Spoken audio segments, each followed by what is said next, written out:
Hace poco me senté con un analista macroeconómico que estaba convencido, pero así 100% seguro, de haber encontrado el borde del mundo. Ajá, el clásico momento de pánico. Exacto.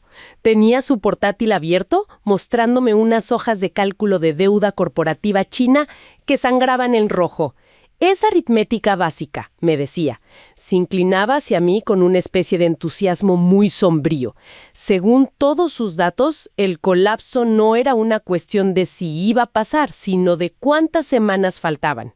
Claro, te estaba vendiendo la narrativa del fin del mundo. Tal cual. Me enseñaba artículos sobre ciudades fantasma y empresas zombie como la prueba definitiva de un momento Lehman inminente. Para él, el riesgo tenía un precio fijo y el fracaso era una consecuencia final.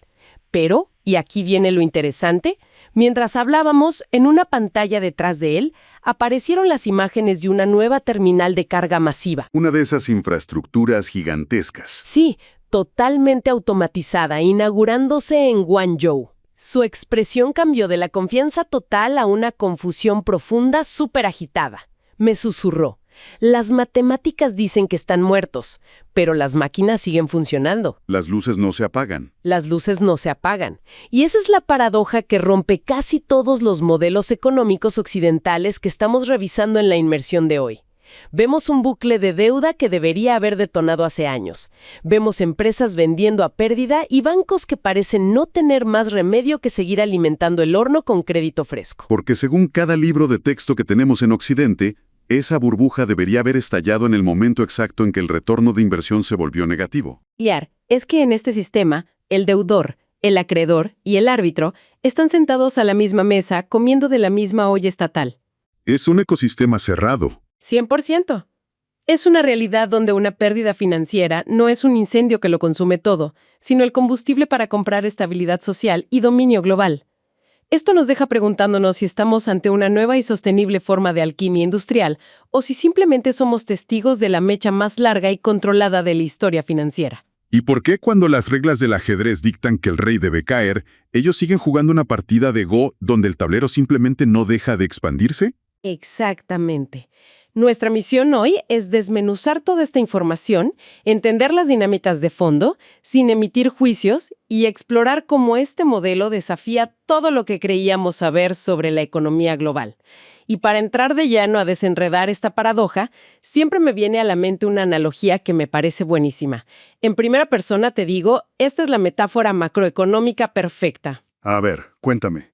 Imagina un chavo, un hijo, que le pide prestado $50 a su madre porque quiere empezar un pequeño proyecto, un negocito. Un clásico emprendimiento familiar.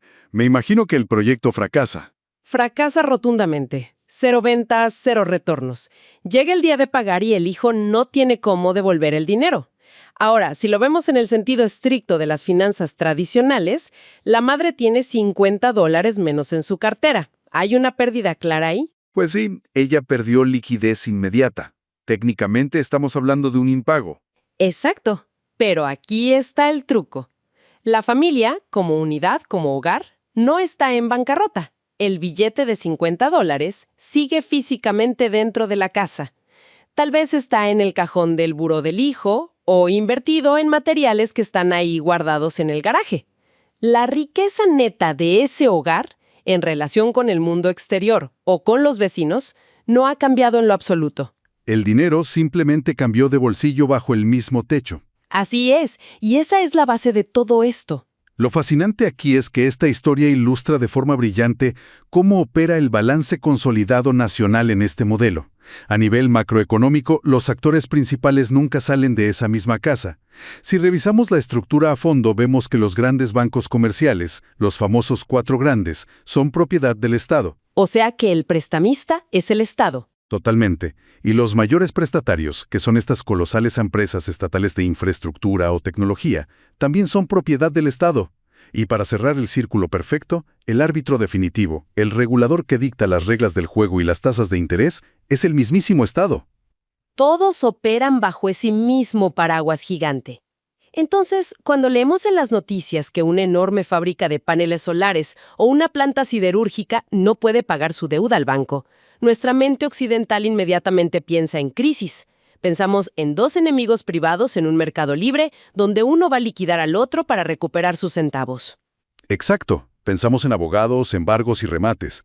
Pero en este sistema, ese impago no se trata como una crisis de solvencia. Se procesa, en la gran mayoría de los casos, simplemente como un problema contable interno. Es literalmente una transferencia de fondos de un bolsillo al otro dentro de la misma chamarra. Y eso nos lleva a la escala de las instituciones que manejan esos bolsillos, porque no estamos hablando de bancos normales que uno ve en la esquina. Ni de chiste. Para entender verdaderamente la fontanería de este sistema, tenemos que hablar del Banco de Desarrollo de China. Esta institución es el verdadero motor financiero de todo el modelo integrado. Estamos hablando de una escala que francamente cuesta trabajo procesar. Este banco maneja activos totales que rondan los 2.6 billones de dólares. Oye, espera. 2.6 billones con B de bueno en español, trillions en inglés. Con B de bueno, así es. Para ponerlo en perspectiva, eso es más grande que el Banco Mundial, el Banco de Desarrollo Alemán y el Banco Asiático de Desarrollo, todos sumados.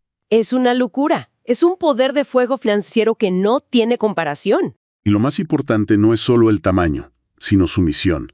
Su objetivo central no tiene absolutamente nada que ver con el de un banco de Wall Street que busca retornos para el próximo trimestre. Su propósito es proveer lo que ellos llaman capital paciente, un capital que no tiene prisa, que no se asusta con las caídas a corto plazo. Y creo que no hay mejor ejemplo de este capital paciente que la historia de BID. Al leer sobre esto me parece fascinante porque hace un cortocircuito total con el análisis occidental. Hoy en día todo el mundo conoce a BID, son un monstruo absoluto en los vehículos eléctricos. Pero hace unos años la historia era otra. Era completamente distinta. Durante años, este banco de desarrollo inyectó más de 7.000 millones de dólares en préstamos dirigidos exclusivamente a BID. Fue un flujo constante de dinero. Y recuerdo muy bien que los analistas en Occidente revisaban los reportes de la empresa y se llevaban las manos a la cabeza.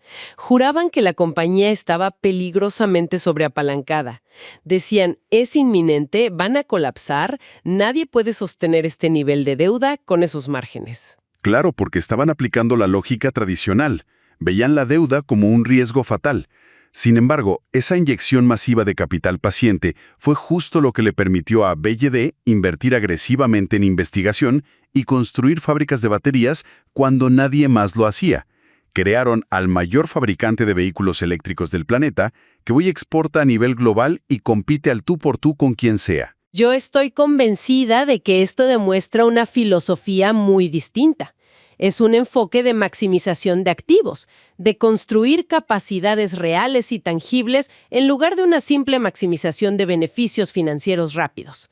No les importaba si BYD perdía dinero 5 años seguidos, les importaba que dominaran la tecnología.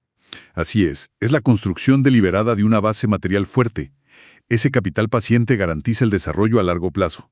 Y aquí es donde se pone realmente interesante, porque esa misma filosofía de maximizar activos se traduce en decisiones operativas a nivel de suelo que, desde fuera, parecen desafiar toda la lógica empresarial. Fíjate en el caso de la fábrica del maestro Chen, que se menciona mucho en estos análisis. Es un caso súper ilustrativo. A ver, desmenúzalo. El maestro Chen dirige una instalación inmensa de paneles solares. Las máquinas son de última generación, súper avanzadas. Pero hay un detalle enorme.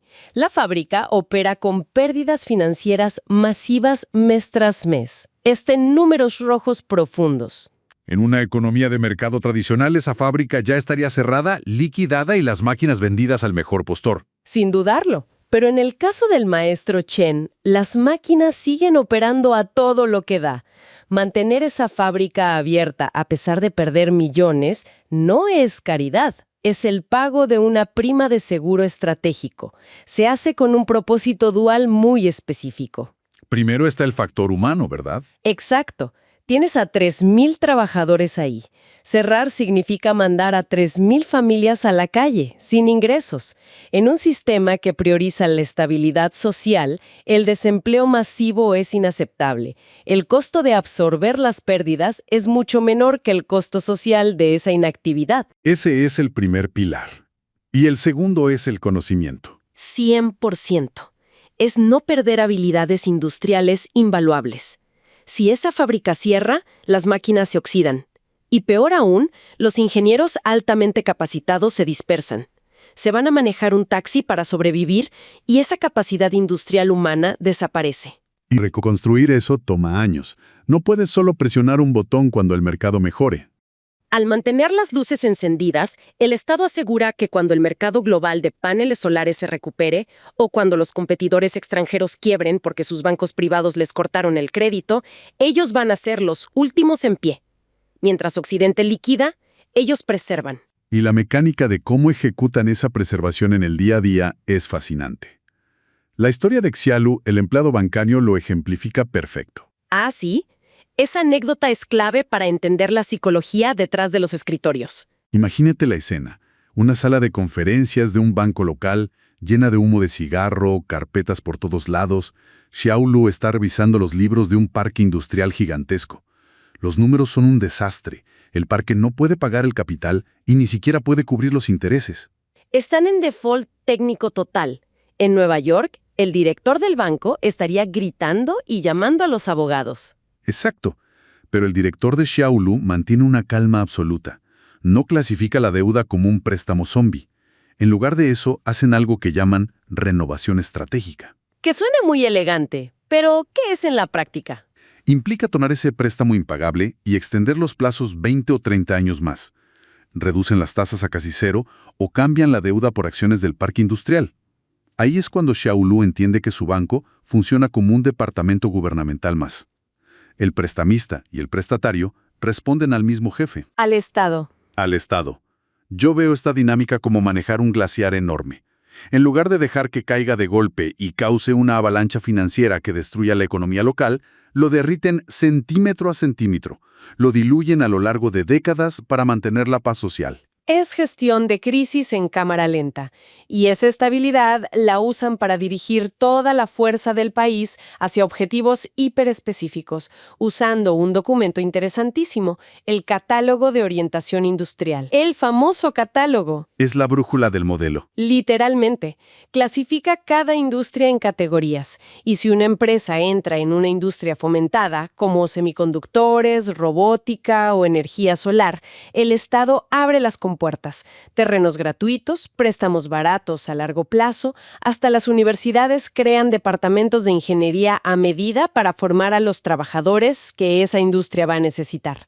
Toda la maquinaria se sincroniza a tu favor. Si conectamos esto con el panorama general, surge un fenómeno que internamente conocen muy bien y que llaman involución. Es la llave para entender su dominio comercial. ¿Involución? Suena extraño, como ir hacia atrás. Es un término muy de ellos. Imagínate una arena, como un foso de gladiadores. El Estado dice que la energía solar es estratégica y arroja recursos masivos al centro de la arena. Capital paciente, terrenos, subsidios. Ponen un banquete en medio. Sí. Inmediatamente miles de empresas saltan a la arena para agarrar esos recursos. Se desata una competencia interna feroz. Bajan los precios a niveles absurdos y destruyen los márgenes de beneficio. Operan a pérdida solo para asfixiar al de al lado. Es una guerra de desgaste. Y me imagino que muchas no sobreviven. La inmensa mayoría muere en el proceso. Cientos de fábricas quiebran. Desde fuera parece un desperdicio enorme de dinero estatal, ineficiencia pura. Pero los pocos gladiadores que logran salir de esa fosa, empresas como Jinko o Longi, emergen curtidos en batalla. Son monstruos hipereficientes, con la mejor tecnología y una escala global incomprensible. Yo estoy seguro de que estas quiebras son simplemente el costo necesario que el Estado asume para forjar campeones mundiales.